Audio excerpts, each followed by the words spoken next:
What's going on, everyone? It's Mike back again, and should we just say it as it is?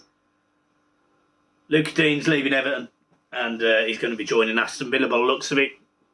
£25 million deal, and he's going to be earning 150 grand a week.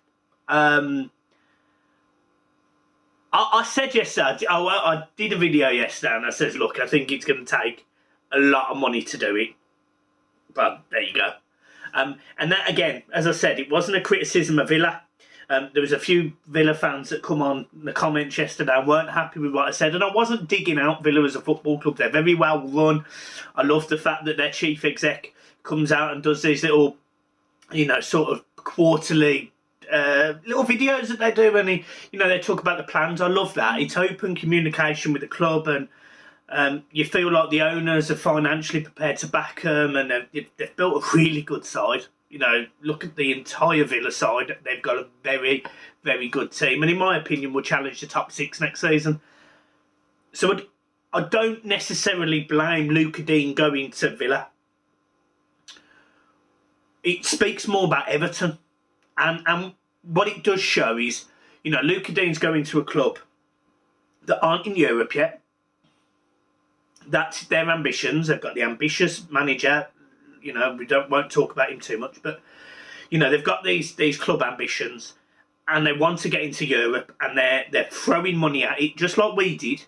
And at the moment, they're probably where Everton were the second season under Koeman. That's probably where they are, about 10th, 11th, 12th. They've got a very good side and can progress further. They've got the right manager to do that now. So, next season, big season for them. They're not in Europe yet. And that was my comment regarding Luke Dean. That was my comment. I expected him to go to a team that was in Europe now. I'm surprised. But as I said it would take a lot of money for him to go that way, because there was West Ham interested, there was Chelsea interested, and both of those teams are in Europe in some capacity. So Villa have done a huge deal here. Now, £50 million roughly all in, including wages and everything, for Luke Dean at 29 years old is mad. It's mad. Because as much as I love Luke Dean, and I defended him, I've defended him to the very end, haven't I? I've been honest. I've said I blame more Rafa for this than Luke Dean, and that's just my opinion. We're all entitled to us. But the fact he's gone there, 150 grand a week, that's kind of swayed with me with what I actually think's happened, and I actually haven't got a clue. But what I do know is Aston Villa are signing a player that going forward on his day is the best left back in the league, and if not one of the best left backs in the world. Defensively, he's bang average, and that isn't me taking a dig at Luke Dean. Defensively, he isn't good enough, and people have said it over the last 18 months, 2 years. Luke Dean's never been a brilliant defender. He's never been a brilliant defender. Stats will show that, he might have got a lot of interceptions, or he might have done a lot on that. All of the other stuff around being a defender. He doesn't really win headers. He gets done on the turn a lot. And what Villa will find is that they'll have a lot of balls coming from the right-hand side of the pitch, his left-hand side, his left wing. They'll see a lot of balls coming from their left, from their right. So whatever way Mings and Konza will be facing, the ball will come across the box, and it's how they deal with that. Now, Konza and Mings are very capable centre-halves, get the head on everything. Konza is a phenomenal centre-half. I really rate Konza. I rate Konza much higher than I rate Mings. And they're not going to have that. They're not going to have the same problem Everton have got, which is that defensive inability to do anything. So this is a decent signing for Villa. And let's not sugarcoat it. Let's just say it as it is. But where does that leave Everton? Well, Everton are currently 15th in the league. Joint points with Leeds, who are 16th. We have a game in hand. It possibly could be 2. Everton have essentially through this signing, in my opinion, have highlighted the issues. Because you're almost comparing two historic, well-respected clubs. You're comparing them at every level. Chairman, they appear to have a better one. As of right now, we've been here and we thought the sun shined out Moshiri's arsehole. So we've been here. They could potentially be just 2 years behind us, or they could be 5 years in front of us. We're not going to know until they potentially get into this position, or they're in a higher position. Do you get what I'm saying? We're not going to know. It's all hindsight. But what this is really, in my opinion, said is you've got Moshiri, who his lack of involvement at Everton recently has been startling. You've got a board that's got no representation of Moshiri on it. You've got Bill Kenwright, who appears to be appointing, I'm not going to say friends, but people that he knows. And whether that's right or wrong, I've got my concerns about. You've got no director of football now, which I don't like the director of football model. I don't like the fact that managers don't always get the say on their own players. I find it absolutely startling, because if the director of football does a bad job in recruitment or infrastructure at the club, it can go down on the manager. Just seems mad. And I obviously don't like our manager. So Everton as a football team, when I compare them to the other, to who we're talking about, Aston Villa, chalk and cheese. Absolutely chalk and cheese. And that's my point about this video. Everton are in a mess. In a big mess. And I don't know how we get out of this. And this transfer has just essentially just highlighted it. It's just highlighted it, and it's brought it to our attention, and it's brutal. It's a brutal realisation, because last night when I sat there and I, thought about this transfer, the numbers make sense from an Everton perspective. We're getting rid of a 28-year-old to bring in a 29-year-old to bring in a 22-year-old. We've made money on Digne. We signed him for 16 million. We're selling him for 25. He's on more money, so he's going to be happy. He's probably going to play every week. He would have played every week at Everton, but the whole issue with Rafa Benitez, the fans, Digne, we don't really know Digne's side of it because he hasn't said anything. So, we're all jumping to conclusions a little bit because we don't know the full story. But when you compare where we are, it's scary. It's horrible. It's actually, it's completely demotivating. Like, for example, I'll be at the Everton-Norwich game this weekend, because obviously a Leicester game's been called off. And I'm sitting there not thinking we're going to win. I actually think we could go to Norwich and lose. What's that? Why am I assuming, not assuming, but why am I even having a negative thought in my head that we could go to Norwich and lose? And, I always said, if you want to be a top four club, you go and get a manager who's been top four. And I kind of want to caveat that now. I've learned from my own experiences.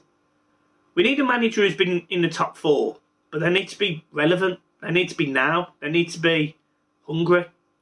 They need to not have been there and done it. They need to be at Everton for the right reasons, to get Everton back to their best. The board need to be here for the right reasons. Bill Kenwright, this is not a direct dig at Bill Kenwright, so please don't take it as it is. But Bill Kenwright coming to Everton Football Club, and from what he essentially says, or makes out, that he saved Everton from essentially bankruptcy, financial troubles, whatever. But he's not a winner. As an individual, he's not a winner.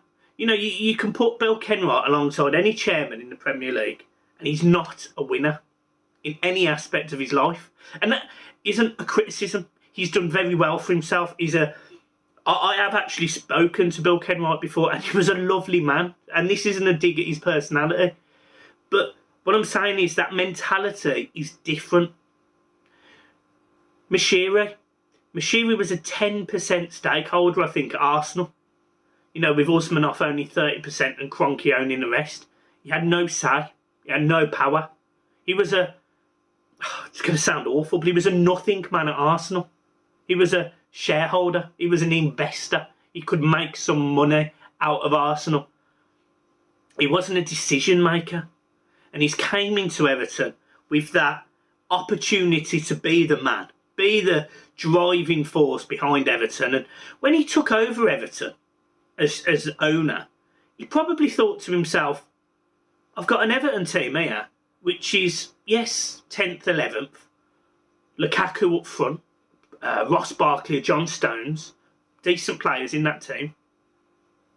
He probably thought to himself, you know, we're on a par with Arsenal as a football club. All I need to do is get this stadium and we'll overtake Arsenal. That's probably what he thought. And I certainly think it's what he went to have a go at when he bought in Koeman and he spent £220 million in the first season, I think he was there. But the people he appointed were horrendous. Walsh, his signings were shocking, but it made sense why he brought Walsh in. He'd just been mega successful at Leicester. He'd unearthed gems like Vardy, Mahrez, Kante. It made sense in his head. He brought in Koeman, who'd just finished 6th with Southampton. Globally recognised name, fantastic footballer in his day. It made sense. But what he forgot was that Steve Walsh wasn't used to dealing with the amount of money that he was going to be given. Ronald Koeman wasn't at the level that we required for several reasons, but partly because he never bought into the football club. Everton Football Club, in my opinion, are so far behind where we should be, it's going to take us equally the same amount of time to get back to where we were. Because other teams have kicked on so much. I look at West Ham, I look at Aston Villa, I look at Leicester. And although there may not be a huge points gap in the table, there is a huge gap in terms of what their board's ambitions are right now. And our board's ambitions appear to be build a stadium. But what else? And that is my concern right now with Everton Football Club. I don't know what direction we're going in. And I described it earlier. Is if you remember when Aston Villa went down, I think it was 2016, I think it was. 17, whatever it was. They went down. But they gradually regressed over the years. They'd gone from having a team that was consistently top 6, fighting us for 5th, if you remember, under Moyes, between 2007, 2009, 10. And they regressed significantly over a 4 or 5 year period. Ended up getting relegated. I genuinely think right now Everton are 2 years off it. And that's what scares me. I want to go into games being positive. I want to go into games being confident. I want to go into games knowing that the manager, he's going to make a decision that maybe I don't agree with, but I can see his logic. I don't see any of that with Rafa Benitez. I don't see any of that with the team of players. And I certainly don't see any direction from the board. These are all huge concerns for me. Now, I don't usually structure videos like this. I don't usually just talk off the cuff. And I'm usually a lot more swearing, aggressive. But the message for me is clear here. Everton need identity back. We need a clear objective and we need a goal. And our goal this season should be to commit to finishing 10th. And that means we put a row of results together that get us from 15th to 10th. Because if you offer me 10th right now, I take it. Everton also have to commit to progression next year. And what does that look like? Well, that looks like getting players off the books who are leaving. You know, there is players next year that will be going. Cenk Tosun, Gylfi Sigurdsson. You know, we're losing a big earner in Luca Dean. Maybe Alex Iwobi can go out on a transfer or a loan, or get these players that aren't good enough for Everton out of the club and reinvest in what we need. Young, hungry, talented footballers. Doesn't matter where they're from. It doesn't matter what they're capable of. But players with the right attitude. Because the first thing we need to get back on side, in my opinion, is the fans. We need to get me.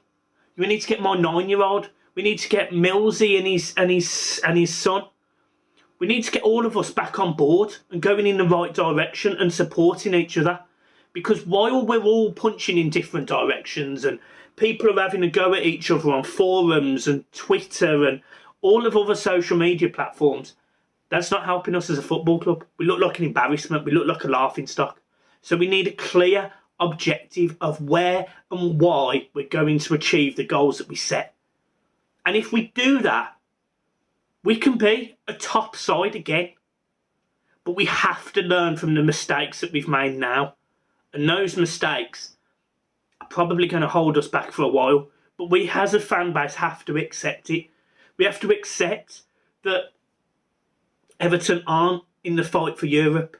We have to accept that the players that we have aren't good enough. The depth that we have in this squad is horrendous. We have to accept that. We have to accept that for us to progress, we're going to have to be probably a little bit static in terms of the current squad that we have. We need to get rid of the deadwood first before we buy. We have to accept that. We have to accept we need to find more youngsters in our academy and give them chances. Play Lewis Dobbin. Don't do another Thierry Sims. Do not Thierry Small. Do not do an Ellis Sims and loan him out. Give him game time over Rondon, over players like Cenk Tosun, who's just a mercenary. We don't do it right, and we haven't for a long time. And this is a genuine plea. I hope the Everton board see this video, and if you want to share it on Twitter and all the socials, that's fine. This is a constructive video for Everton Football Club. If Everton are going to progress, we need a plan, and that plan has to be communicated with the fans, because in the fan world, the social media world, the world where people can hide behind laptops and phones and display pictures, it's a civil war. It is absolute carnage. And the only people that can fix that is this football club and its board. Guys, it's been an absolute pleasure as always, and I just wanted to get that off my chest in a very different manner. But I hope that some of the thoughts and feelings and opinions, I hope you can relate to them, and I hope you just see my point of view. We don't have to agree. We don't have to be, you don't have to see eye to eye with each other. You don't have to agree with my opinion. But the facts are that whether you disagree or you agree with me or not, we both support this football team and we both want the best, and that is the key. And the last thing I want to do is I want to mention some of the forums and Twitter, because there will be people here that use them. I did a search last night, and I searched all of the old YouTube names. I searched Brummy Evertonian, and some of the things I read about myself were shocking. Really, really shocking. There's people thinking that I'm accounts on Twitter. There's people who just downright insult me. And not just me, by the way. There's all of the other fan content channels and people who do podcasts. They're all getting absolutely jumped on these forums and Twitter. And I'm not going to overcook this, but this is, again, a personal message to those guys. It's how would you feel constantly reading stuff that it's not very nice? I know I'm not particularly in great shape, and I know that I am what I am. But I do know that I care about everyone who cares about me, and equally I care about this football club and the community that it's in. And if you can't see that, that's not my problem. And if you want to resort to insulting me and any other creator, that's not on us. It says a lot more about you than it does us. So I'm leaving it there. Thank you ever so much for anyone that stayed listening to this video. And I'll see you soon, guys. Peace.